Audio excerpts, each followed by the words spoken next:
사도행전 5장 12절로 26절 말씀 우리 한 목소리로 봉독하겠습니다. 시작.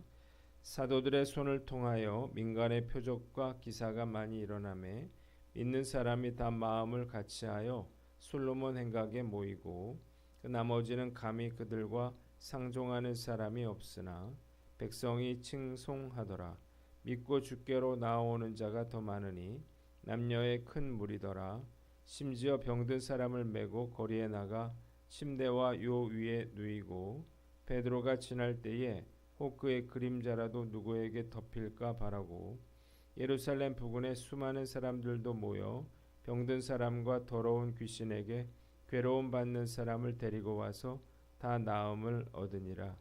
대제사장들과 그와 함께 있는 사람 즉 사두개인의 당파가 다 마음에 시기가 가득하여 일어나서 사도들을 잡아다가 옥에 가두었더니 주의 사자가 밤에 옥문을 열고 끌어내어 이르되 가서 성전에 서서 이 생명의 말씀을 다 백성에게 말하라 하매 그들이 듣고 새벽에 성전에 들어가서 가르치더니 대제사장과 그와 함께 있는 사람들이 와서 공회와 이스라엘 족속의 원로들을 다 모으고 사람을 옥에 보내어 사도들을 잡아오라 하니 부하들이 가서 옥에서 사도들을 보지 못하고 돌아와 이르되 우리가 보니 옥은 든든하게 잠기고 지키는 사람들이 문에 서 있으되 문을 열고 본즉 그 안에는 한 사람도 없더이다 하니 성전 맡은 자와 제사장들이 이 말을 듣고 의혹하여 이 일이 어찌 될까 하더니 사람이 와서 알리되 보소서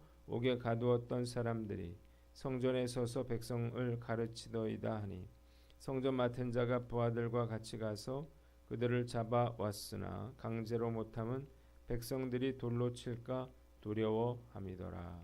아멘. 오늘은 사도행전 5장 말씀을 가지고 말해야 할 곳에 세우시는 예수님 이런 제목으로 묵상 나눔하도록 하겠습니다. 세 부분으로 나눠서 생각해 봅니다. 먼저 12절로 16절인데 12절을 봅니다. 사도들의 손을 통하여 표적과 기사가 일어나매 믿는 사람이 마음을 같이하여 모이고 그랬습니다. 자, 교회 내에 죄가 청산되자 사도들을 통해서 더 많은 표적과 기사가 일어나기 시작했습니다. 그리고 믿는 자들이 다 마음을 같이하여 모이기에 힘썼더니 복음의 역사는 더욱 정진하기 시작했습니다. 표적과 기사와 함께 증거되는 복음에 믿고 주께 돌아오는 자들이 많아진 것입니다. 심지어 15절 사람들은 병든 사람들을 메고 거리에 나가 누이고 베드로가 지나갈 때 그의 그림자라도 덮일까 바라는 그런 진풍경이 벌어졌어요. 예루살렘 근방 마을에서도 수많은 병자들과 귀신 들린 자들을 데리고 와서 다 고침받는 역사가 일어났습니다. 한번 따라해 봅시다. 복음의 능력을 회복하라. 말씀 묵상하면서 너무나 부러운 마음이 듭니다. 요즘 교회에 표적과 기사와 같은 이런 복음의 능력이 거의 나타나지 않고 있기 때문입니다.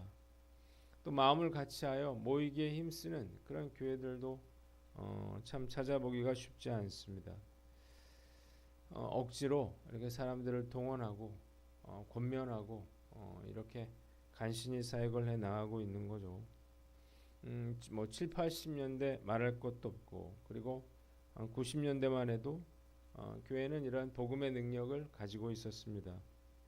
철야 예배 때 또 수련회 때 부흥회 때 뭐 이런 성령의 역사가 빈번하게 일어났죠. 그래서 지금도 기억나는 것은 부흥회 제목이 와서 보라 뭐 이런 거였어요.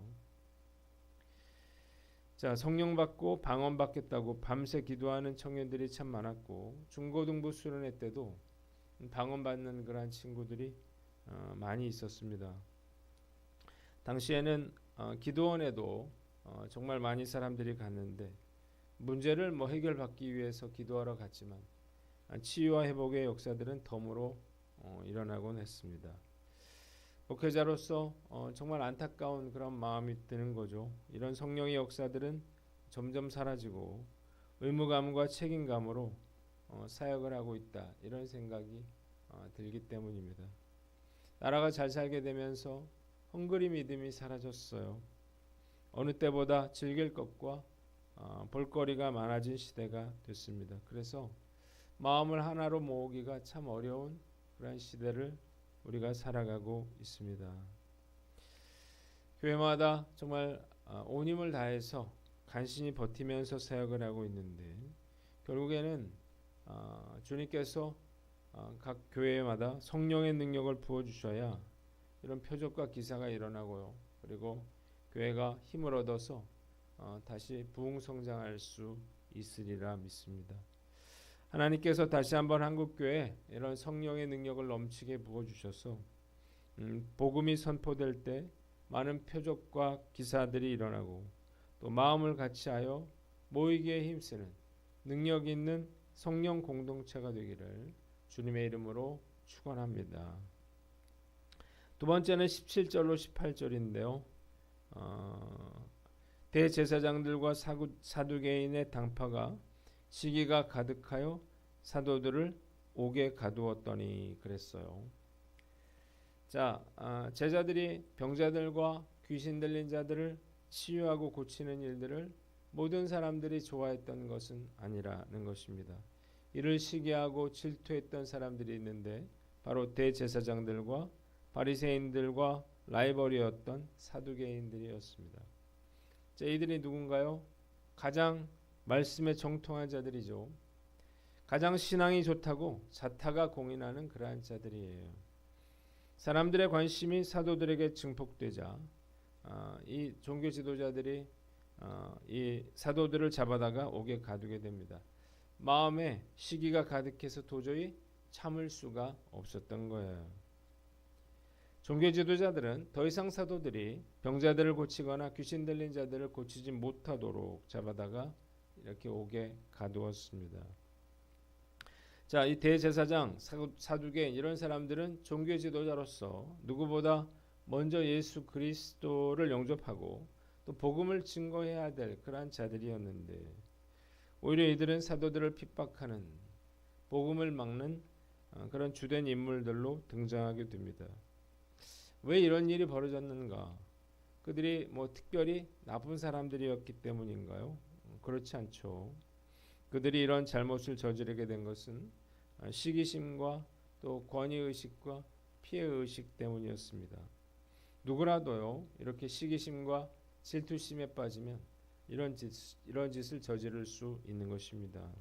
한번 따라해 봅시다. 시기와 질투심에 빠지지 않도록 주의하라.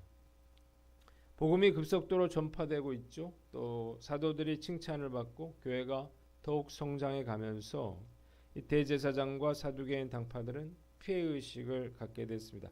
그들이 정말 두려워했던 것은 백성들의 모든 관심이 사도들에게 쏠리게 되면 백성들에 대한 그들의 영향력이 줄어드는 것이었습니다. 질투심과 이해관계가 얽히게 되면서 그들은 참을 수가 없었고 사도들을 잡아서 옥에 가두게 된 것입니다. 질투와 핍박이 일어나게 되는 가장 큰 이유는 이해관계 때문이죠. 상대방의 성장이 나의 손해로 나타나기 때문이에요. 그래서 이럴 때 사람들은 자기 이익을 지키기 위해서 상대방을 공격합니다. 누군가를 비판하고 공격하는 사람들을 보면 겉으로는 뭐 그럴듯한 그런 이유를 댑니다. 그러나 조금만 속을 들여다보면 그 안에 이해관계가 맞물려 있다는 사실을 알 수 있죠. 질투심과 시기심에 눈멀면 정말 무서운 일이 벌어질 수도 있습니다. 모차르트를 끊임없이 괴롭혔던 사람이 있는데 바로 궁정음악가 살리에리라고 하는 사람이에요. 이 사람은 뭐 처음부터 나쁜 사람은 아니었습니다. 그는 늘 하나님의 영광을 위해서 자신의 음악을 사용해달라 이렇게 기도하던 사람이었습니다. 그래서 결국 그는 왕의 음악 선생이 됐고 또 이것이 자신의 기도에 대한 하나님의 응답이라고 생각했습니다. 이런 살리에리가 이해할 수 없는 게 하나 있었는데 그것은 바로 아마데우스 모차르트라고 하는 사람이었습니다.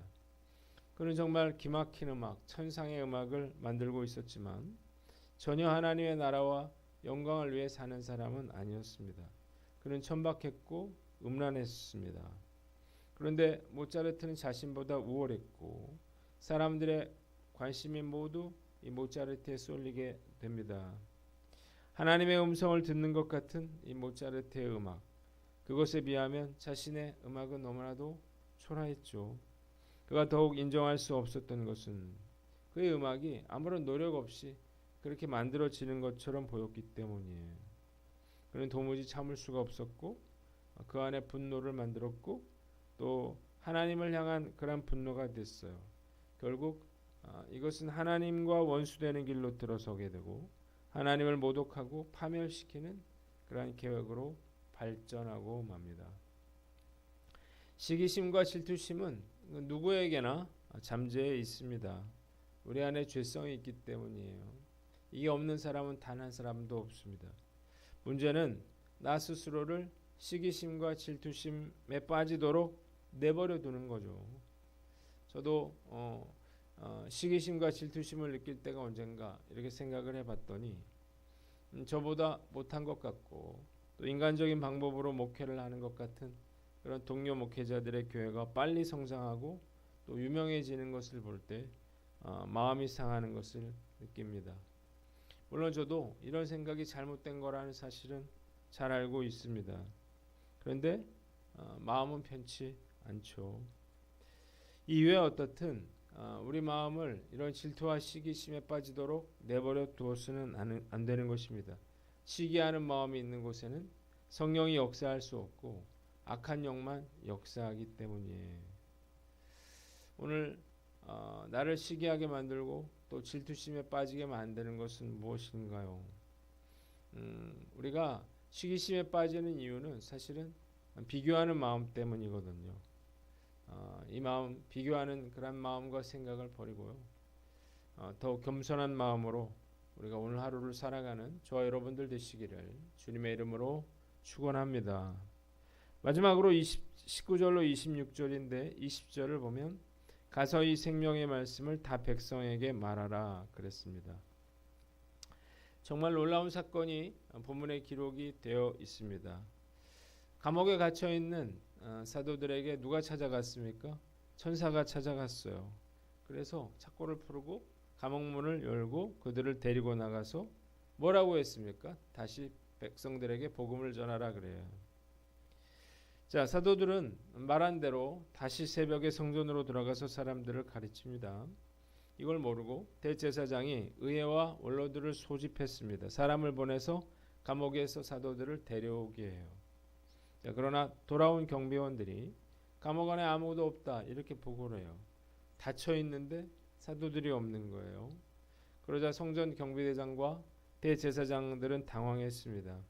그런데 어떤 사람이 와서 지금 사도들이 성전에서 백성들을 가르치고 있다 그래요. 그래서 경비대장이 경비원들과 같이 가서 사도들을 다시 데리고 옵니다. 감옥에 갇혀있던 제자들에게 주의 사자가 나타나서 옥문을 열어준 사건, 이것은 그 누구도 상상할 수가 없는 그러한 일이었습니다. 왜 하나님께서 이런 기적을 일으키셨나요? 주의 사자가 밤에 옥문을 열고 그들을 끌어내면서 사도들에게 한 그 말을 보면 알 수 있습니다. 가서 성전에 가서서 이 생명의 말씀을 다 백성에게 전하라는 거예요. 자, 왜 그들을 감옥에서 끌어냈나요? 복음을 전하도록 하기 위함이었습니다. 그러자 정말 신기하게도 제자들은 도망치지 않고 다시 성전에 가서 복음을 전하게 된 것입니다. 한번 따라해 봅시다. 사명을 감당하라. 말씀 묵상하면서 정말 사명이 얼마나 중요한 것인가를 다시 한번 생각하게 됩니다. 자, 복음을 전하는 사명이 있었기 때문에 천사가 그들을 끌어낸 거죠. 그래서 그들은 결코 죽지 않는 거예요. 자, 하나님께서 나의 생명을 연장해 주셨거나 또 나의 큰 문제를 해결해 주셨거나 내가 지금 살아있도록 그렇게 허락해 주셨다면 그 이유가 무엇인가요? 내가 이 세상에서 감당해야 할 사명이 있기 때문이에요. 자, 기적에는 다 이유가 있는 거죠. 우연히 기적이 일어날 일은 없는 거잖아요. 자, 나를 통해서 한 생명이라도 구원해야 되기 때문에 내 주위에 가난하고 병든 이웃들이 있기 때문에 그들에게 하나님의 사랑을 나눠주기 위해서 우리는 이 세상에 존재하는 것입니다. 자, 사명이 있다면 그 사람은 절대로 죽지 않습니다. 그가 죽는 이유는 사명이 다 있거나 그가 죽는 것이 사명일 때 그때 죽는 거예요. 탤런트 김혜자 씨는 월드비전의 친선 대사로서 에티오피아를 시작으로 아프리카의 그런 수많은 나라들, 또 캄보디아, 보스니아, 인도, 케냐, 북한, 시에라리온, 아프가니스탄 이런 데를 찾아다니면서 전쟁과 가난 속에서 고통받는 아이들을 돕는 데 앞장서 왔습니다. 정말 화려한 그런 조명 속에서 최고의 성공과 인기를 누리며 살아왔던 그녀가 이런 일을 하게 된 이유가 뭐냐 이렇게 물었는데요. 꽃으로도 때리지 말라라고 하는 책에서 그녀는 이렇게 이야기를 했습니다. 산다는 것은 참으로 이상합니다. 사람들은 나를 뛰어난 연기자, 한국의 여인상, 어머니상, 언제나 사람들의 관심 속에서 살고 화려한 조명 속에서 평생을 살아온 여자, 행복한 사람 그렇게 생각합니다. 그렇습니다. 저는 행복합니다.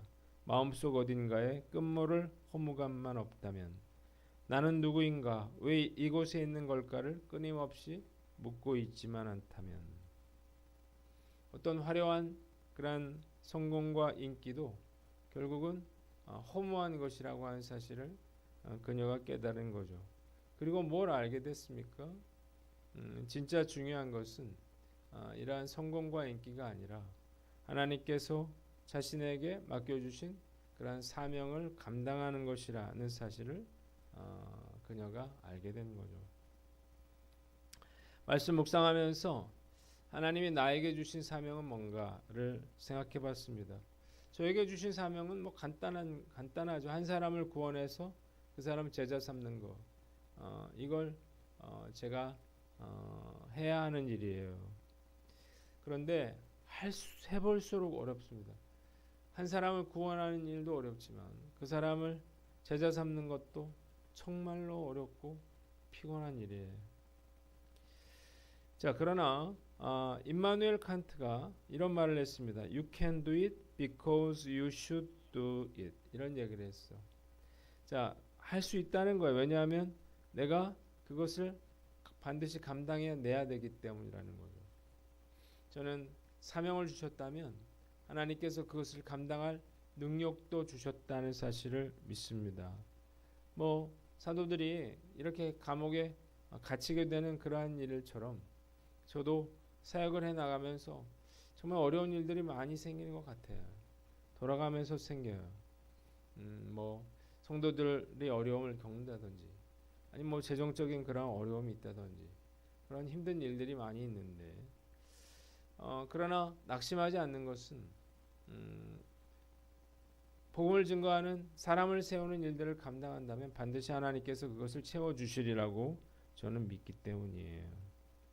요즘 영적으로 또 육적으로 좀 지쳐있는 상황 가운데 있는데 하나님께서 성령의 능력을 부어주셔서 저에게 맡겨주신 그러한 사명을 끝까지 감당해내기를 기도했습니다.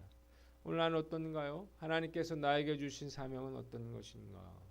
오늘 날 돌아보고 내가 살아있어야 하는 이유는 내가 존재하는 이유는 바로 그 사명을 감당케 하기 위함이라고 하는 사실을 깨닫고 오늘 하루도 나에게 주어진 그 사명을 끝까지 잘 감당해 나가는 저와 여러분들 되시기를 주님의 이름으로 축원합니다. 기도하겠습니다. 하나님 아버지, 우리에게 하나님께서 사명을 주셨다고 한 사실을 우리가 깨닫고 하나님 오늘도 성령 충만함으로 우리에게 맡겨주신 사명 감당하는 저희들이 다 되게 하여 주시옵소서.